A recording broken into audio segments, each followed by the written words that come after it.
Welcome to Waypoint. My name is Blair. One of the things I've done in my role at Waypoint over the years is I've had the privilege of going and traveling to the cultures where the Scripture was written. I've actually got to be on the ground and looked at a lot of things, and one of the things that I've seen a lot of on these trips are walls, a lot of walls. Some of them are really old. They're really old walls.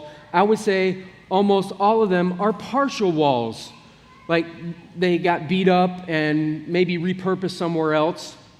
And in the first 4 trips that I went on, went to 2 to Italy and 2 to Israel, I think we had a conversation of 2 conversations about walls the whole time. One was the Wailing Wall, so the temple wall that was there. We actually went to as a group and kind of participated with some stuff that was going on. We talked about the Jericho Wall. All the rest of the walls we looked at, but didn't give much time to, because this is the reason why. They don't work. Like, against a very determined opponent, a wall would not stop them. In fact, you cannot find an example of an ancient city that was never captured because the wall did the job. In fact, I was standing in the middle of an Israel desert on top of a plateau, sheer cliffs on all sides with a fortress on the top. The way to attack this thing was to form a single file line and rush up the mountain. That's pretty good defensive position, right? You're in good shape. The Romans built a ramp on the side of the mountain. It didn't used to be there. They built it so that they could take this fortress, and they did. There was no place that you could go where it was safe behind a wall. In fact, the scriptures kind of even indicate this. This is Isaiah chapter 36. Listen to what it says in verse 1. In the 14th year of King Hezekiah's reign, Sennacherib, king of Assyria, attacked all the fortified cities of Judah and captured them. How many cities? All. Every one of them. Not one of them was left standing, so why build a wall? You would think the wall would go away, right? In fact, they did not. The current wall that's around the ancient city of Jerusalem was built in the 1500s. Now, it's a big wall, and it worked for a while because there were some innovations. For this wall, there's a huge gully that goes around most of the city. Very difficult to attack from a gully. A lot of places didn't have that, so they started building moats. Now, because of our cartoons and the movies that we watch, this is what we think of when we think of a moat. No, it does not have alligators, okay? This is an English moat where there was lots of water, and what you would do is you would dig this thing and fill it up because a battering ram was used to knock down either the gate or a wall. And if you could keep the battering ram away or force the battering ram down into this place, you would be pretty good off. Now, an enemy is still going to take your fortress, but you just slowed them down because they're going to have to do a whole lot of work, and you're probably going to pick off a whole lot of people from above. And once again, no, they weren't pouring oil on people. It was too valuable. They wouldn't have done that. They did pour boiling water. They threw rocks. They threw arrows. They threw spears and whatever they could. And people who were down there on these battering rams or these other instruments would often get picked off. So now imagine my surprise. I'm in Israel for the 3rd time. This is my 5th trip overseas to see this kind of stuff. And Randy stops, has us unload off a bus, and says, I want to talk about this wall.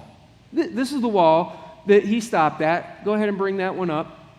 It's got angles to it. No, go back. That's the one. This is a moat, a dry moat. Of course, this is Israel. They do not have spare water to throw around moats, all right?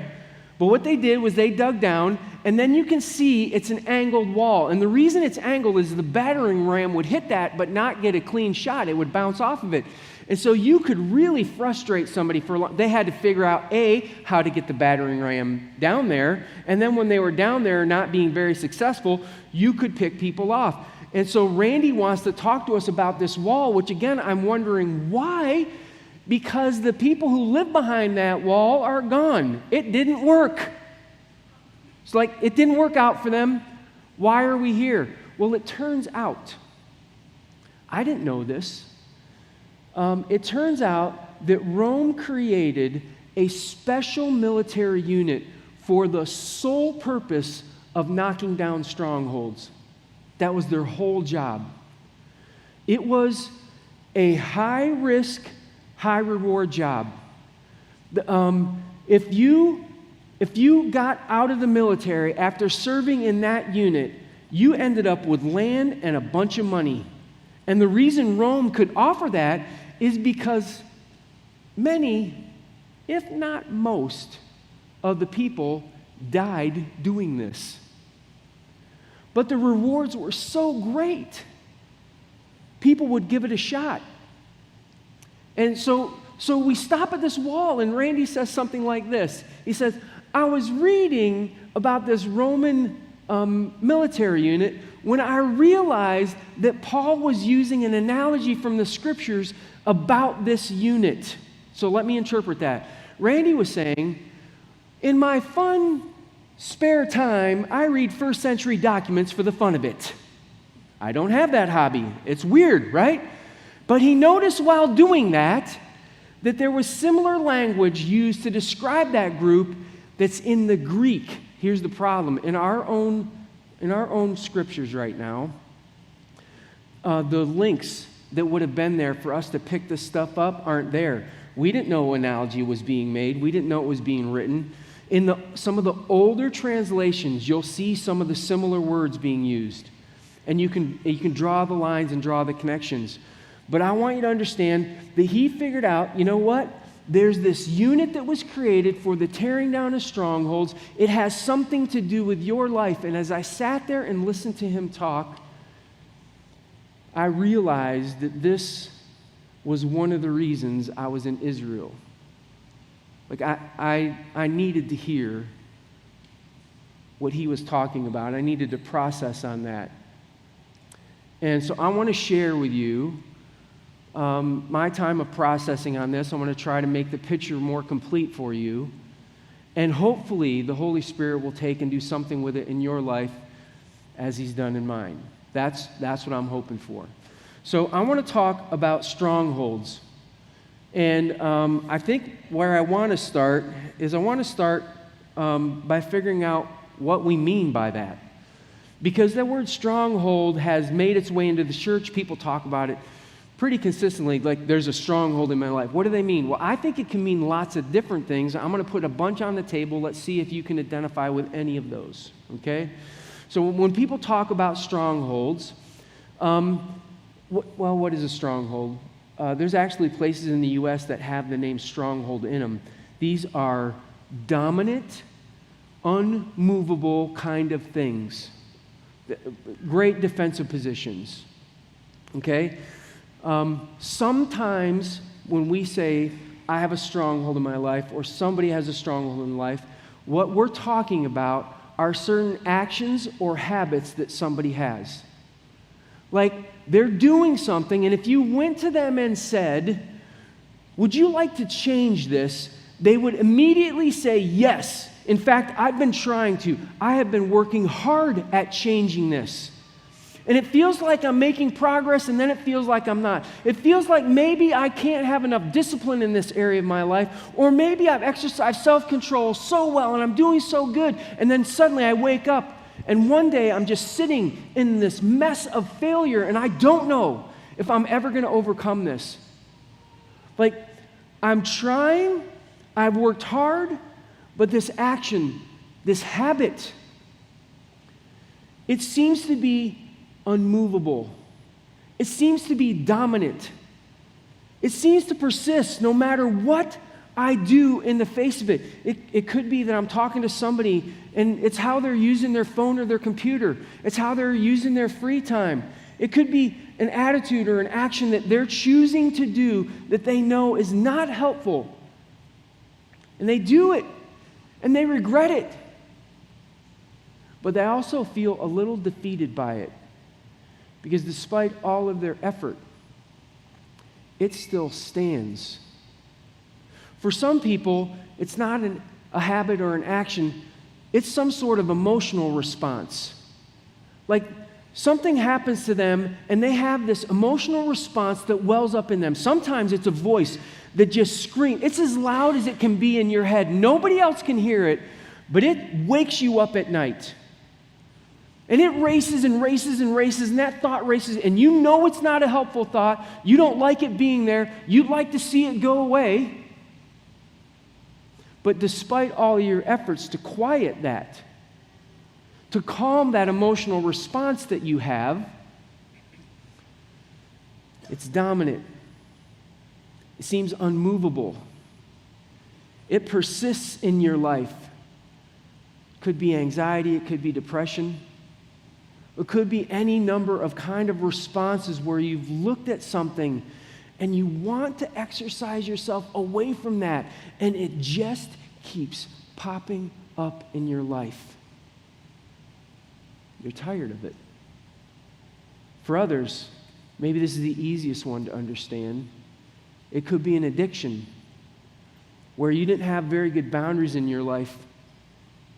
And because you didn't have boundaries, now you've created some sort of physical response. And so now you have your body demanding this thing, and your brain is demanding this thing. And the combination together cause you to go and repeat that action over and over and over again. And let's not kid ourselves. We're not talking just about drugs and alcohol. There's all kinds of things in our society right now that are doing that. And social media is up there. It's triggering the same places in our brains that create a physical response and our bodily one.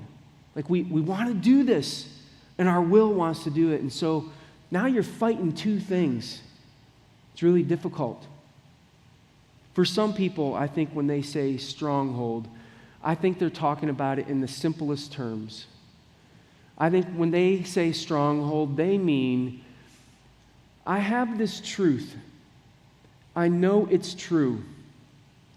But despite the fact that I know this thing is true, I have defenses in my own life against it. Like I argue against it. I rationalize my way out of it. And I do this thing that I already know it's not good, but I'm going to do it anyway. Or maybe it's in the life of somebody else that you love, where you use truth with them. You know what's true, and so you share that truth, but the defenses are so thick that your words don't seem to land at all. It's dominant.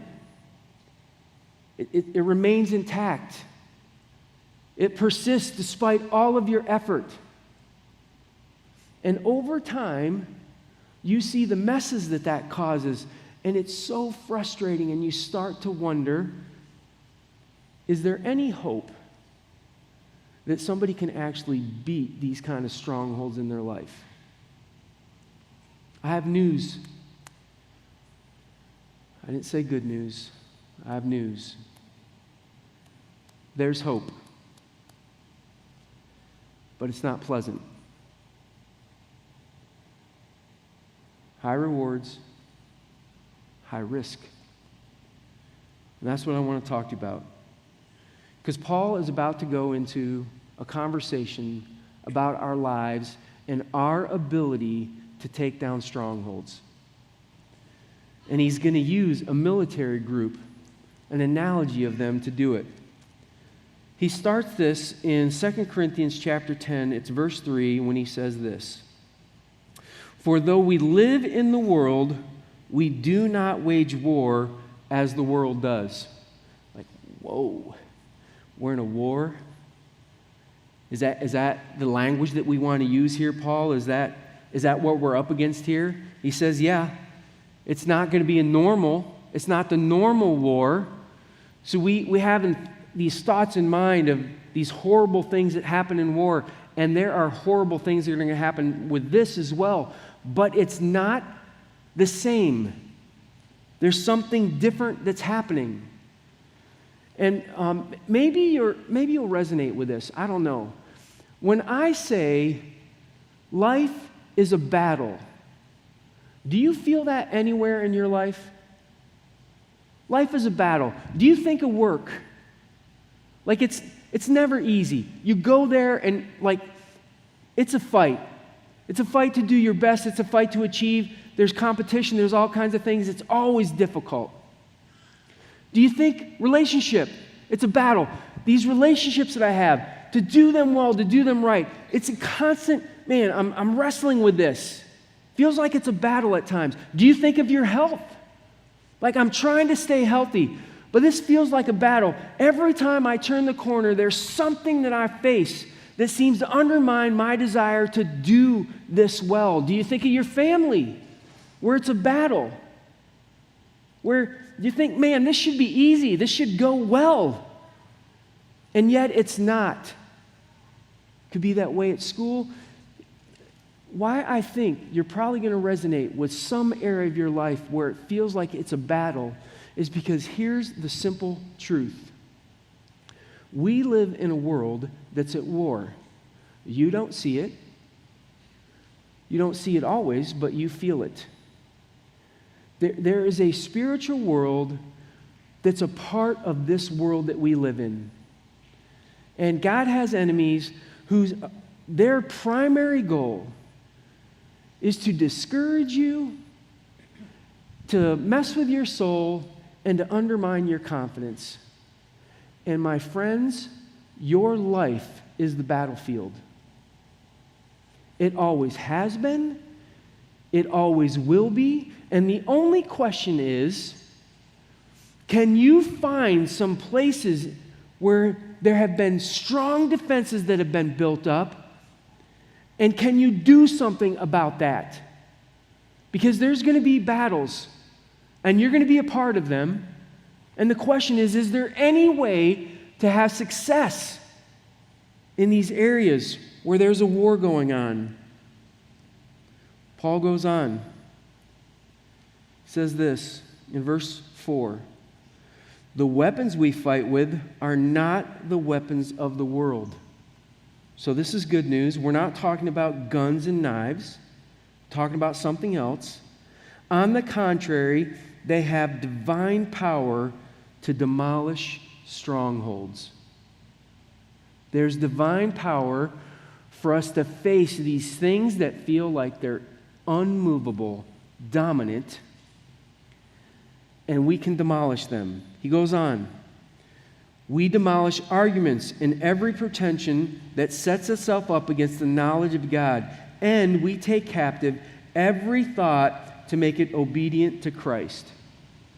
Now, what you don't see here is that Paul in verses 4 and 5 just made references, 3 different references. If you were reading the Greek and you understood this military unit, you would understand that he just made 3 references to this military unit that was constructed for the sole purpose of tearing down strongholds. So let me tell you about the unit, and then we'll get back into the text. This unit was made up of 3 different groups of people. One of them was called Sappers, S-A-P-P-E-R-S, right? These guys' job, what a job, these guys' jobs were to get as close to the wall as possible, try to stay covered, dig down, find the foundation, destroy the foundation so the wall wouldn't have anything to stand on. That's a good plan, right? If the wall doesn't have a foundation, it's going to fall. But where are you working? Right where the wall's going to fall. And a lot of people lost their lives digging out the foundation as they were breaking it out underneath this thing. So sappers, they're down there doing some difficult work.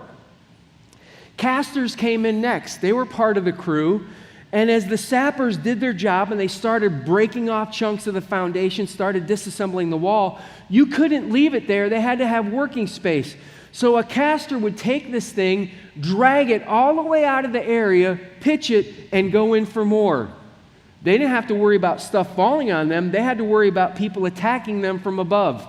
And many of them lost their lives carrying stones out of these pits. And then the third group, the captains. They were trying to find some way to keep this whole thing organized so that everybody didn't die in the process. All three are mentioned with different words in the text, and we're going to get into it. But I want to start taking some stuff away from this. We could get technical real fast, and I don't want to do that. What I want to do is I want to focus on why I think Paul made this analogy. Okay, why did Paul make this analogy? So let's do some takeaways, and in the process, we'll connect the dots, and hopefully it'll all make sense. The first takeaway, I would say, is Paul suggests that you better pay attention to the foundation. Like, if you don't address the foundation of an issue, you're probably not actually solving the problem. See, these battering rams could go in and bounce off the wall, bang, bang, bang, bang, and get nowhere. And that's often what happens with us when we see an outcome that we don't like, or we see something on the surface happening in somebody's life. And we address that, and we address that, and we address that. But we never find out what's at the bottom of that. We never get to the foundation of what was happening in that person's life that caused that outcome. And because of that, it feels like we're just not getting anywhere. We're just not getting anywhere. The goal would be to find a way to dig down, to get at the foundation, and to find out what's going on. What's at the foundation? The language that he uses is that there is divine power to demolish the strongholds. If you go and you connect the dots, he actually uses the word to destroy foundations. This is a direct reference to the sapper. The foundations that we're looking for are not rock. They're beliefs, they're ideas, they're values, they're choices to not trust God that somebody makes somewhere along their life. And then that stuff is just kind of hidden underneath all kinds of junk. And that big idea, that big belief, that big thing that we don't talk about is the thing that needs disassembled. And if we're going to do the job, if we're going to find a way to tear down a stronghold, then we've got to get in there and have conversations that have meaning, that actually get us to the core of that problem. We've got to be sappers. It's not just that. Second takeaway is you have to understand that a stronghold comes out in chunks. Like, you have to break stuff off. You find part of a belief. You find part of an idea. You find something that's going on. You break it off.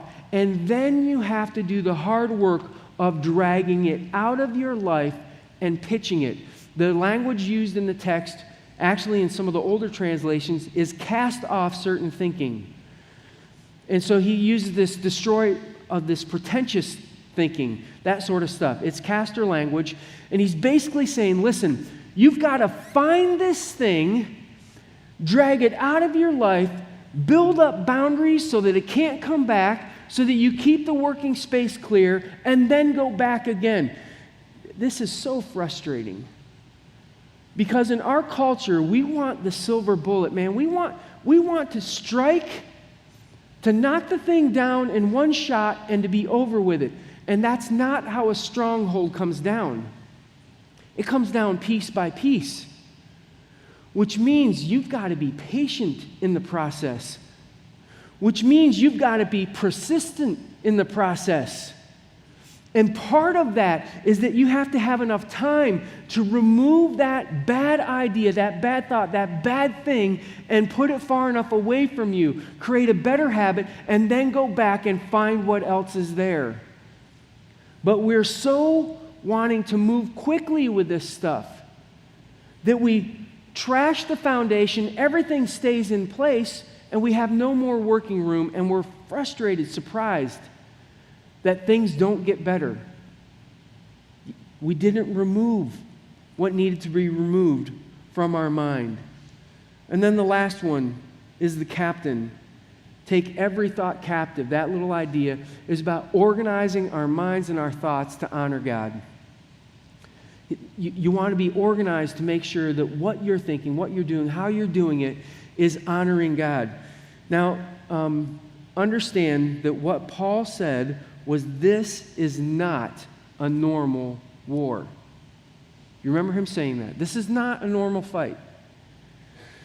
And it's tempting to think, oh, I think what he means is guns, knives, spears, arrows. That's part of it. I would say part of what's happening in our culture is we are trying to demolish strongholds using the same tactics as others. I think we've become convinced that arguments and logic are really all you need. If you have the best argument, the best logic, you win. Have you seen that change anything in our culture these days? Has your mind been changed by somebody who had a winning argument? I haven't. In fact, you could do this. You could come up with the most brilliant logical argument for the existence of God, and it still won't be enough. Now, don't get me wrong. I, for one, am a big fan of logic. I think the arrival of the Enlightenment, where people started using reason and thought to come to conclusions instead of superstition, was one of the best things that ever happened to us. But I'll tell you right now, two things are true. I think God is knowable, and I think God is unknowable, and both of those things are happening at the same time. I can know His character, I can know His values, I can know His instruction. I cannot comprehend His power. I cannot understand why we are the object of His love. I don't understand why He made the choices that He made. He's unknowable that way. And so you can throw out the most logical thing about God, and it's not enough. It doesn't do the job. It's why I think Paul says we have different weapons. We have different weapons when it comes to us digging out a foundation, when it comes to us dragging stuff away, when it comes to us captivating our hearts and minds towards God. What are some of the different weapons that we actually have to use? Well, here's some. Not all, but some. One, I'm convinced prayer is one of those. Where you're taking something to God that's bigger than you can understand, and you're pleading for His wisdom, His help, His guidance. Because it's bigger than you, and it's been there for a long time. It's dominant. These things don't stand in the face of God's power. In ours, they do. But it requires prayer. Another weapon that I think is different for us is the more you get to know who God is, the more you follow His character, the more you follow His instructions, the more you understand His values, then you start to reflect those. And love, peace, justice, grace, all of the fruits of the Spirit start to come out of your life. And those things speak. Those things have power. Those things have the ability to say things that your words could never say. And God's waiting for us to do that. Third thing, cultivate a connection with God on a regular basis. Why is this important? Because attacking a stronghold is you need a determined group of people to do that. Why would you not want to pair yourself with someone who is not intimidated by the process? That includes putting yourself in the Scriptures on a regular basis. That includes some practices and habits that you could do that would make you sensitive to the leading of God in your life. Why? Because ultimately what has to happen is that truth is going to have to be spoken at some point. You can't tackle a stronghold without saying what's true. And many times you don't even know what's true because you haven't been informed by the Holy Spirit of God what the real issue is. And so we put ourselves in a place where we're so dependent on God that when He reveals stuff, then we can act, then we know. But here's what I'm watching. Here's what I'm watching right now. Those are our weapons. Those are some of the tools that we have to go to the fight with. And I think the message of Jesus is being lost in a couple ways. One of those ways is that we don't understand, like, the resource of the Holy Spirit in our lives to produce these gifts, love, peace, grace, justice, all of that kind of stuff. And because we don't understand them, we mislabel them. And right now in our culture, we have Christians, followers of Jesus, who basically say, you can't say what's right and wrong, that's not loving. You can't draw a line somewhere and say, don't cross it, that's not loving. And I'll tell you right now, when I read the scriptures, what I see is a God who's fully in love with us, who gives us boundaries because of that love, who draws the lines because He cares about us. And I don't think you can go about life without having that kind of structure, without looking at somebody that you care about and saying, this is the line in the sand.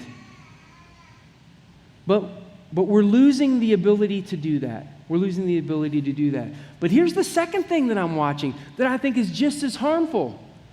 There are some people who have learned that, you know what, I'm going to have to speak the truth, but they have stopped caring about how they speak the truth. It's like that doesn't matter. As long as I say the truth, I'm not responsible for it anymore. They're just going to have to deal with it. And yet the words that you just used, the way that you just said that, nobody would be able to recognize or identify any part of Jesus in that. None. And so, these opportunities we actually have to step into these difficult places in people's lives, we squander when we just look at people and say, it's no big deal, it's a free-for-all. Love says do whatever you want. And just as harmful, we step into people's lives and we dump a piece of truth on them that's so unkind and mean and cruel. Why would they want to follow Jesus after that? What we're called to is something that's tricky and difficult. You take a stand, but you do it in a loving way. Band, if you could come up here real quick. I've got a few more things that I want to share, and then they're going to close. If you're dealing with a stronghold in your life, or the stronghold in somebody else's life, and you're wrestling through that right now, I want to give you just a few things to focus your mind on. One, you can do it. I don't know if you realize this, but you were made for this kind of fight. You were made to be connected to God in a way that allows you to step into difficult situations like this and to make a difference. So don't give up. It's frustrating when you feel like you've been banging your head against the wall over and over and over again, but don't give up. Second thing, I just want you to understand, this war is not normal. You want to know how not normal this war is that we're in? In every other war, the goal is to destroy the enemy. In our war, the goal is to save them. Do you understand that? We're not out there to try to beat them. We're out there to try to rescue them. They need what we have. They need this message. They need to see something in our lives that's different. It's not the same battle. So love, grace, peace, justice, They have to be part of the way we do this. How we talk matters. 3, make sure you're addressing the foundation. So one of the things I walked away with, if you're not paying attention to the foundation, you will wail away and waste your energy on something that doesn't matter. If you don't know what the foundation is, put yourself before Almighty God and pray that He would reveal that to you. Like, show me what's really going on here. Let me get to the heart of this, because I want to deal with the foundation. And 4, listen, friends, you're going to have to persist. These are long, drawn-out battles that you're in. They come out piece by piece. Take it out as you can. Here's the last thing. This is the thing that I think I really needed to hear from God. So I want to share it with you. I don't know if you need this or not. The idea of being involved with God to take down strongholds is exciting to me. Like that's possible.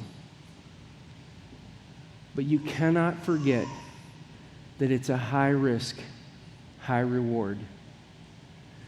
And if you decide to partner with God to step into places where you're going to address strongholds in people's lives and even in your life, don't be surprised, don't act shocked if you get wounded in the process.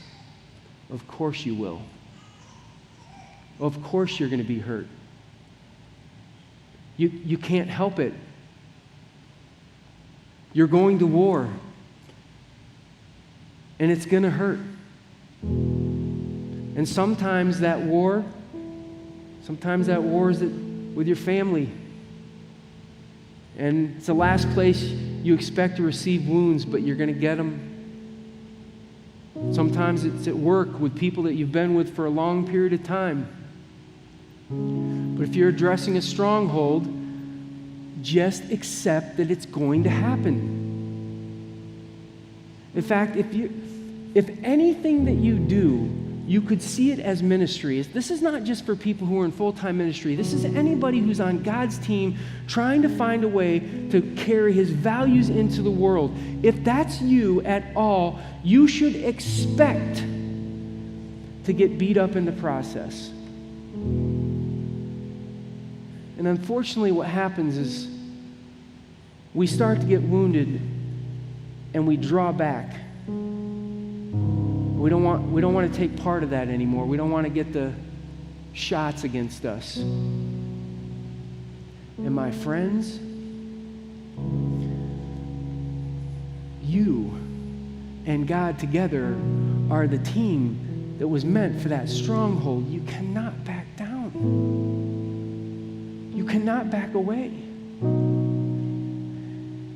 You will get a reward. I believe that you will get a reward in heaven someday. I believe that's true, but I believe you will get a reward on this earth right now, because you will end up with a closer relationship with God than you can possibly imagine if you would just stay in the fight. You're going to take some shots.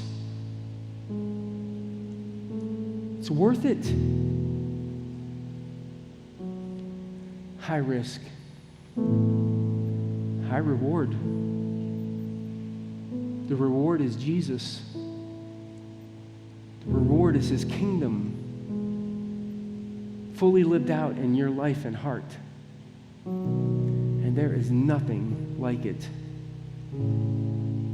The band's going to play a song that highlights this high reward that we have, this promise in God. And halfway through, they're going to ask you to stand, and they're going to ask you to make that song your prayer. And I hope you'll sing it out. I hope you'll sing out this desire to make Jesus your highest goal. And you'll affirm your willingness to take whatever shots you have to for His kingdom.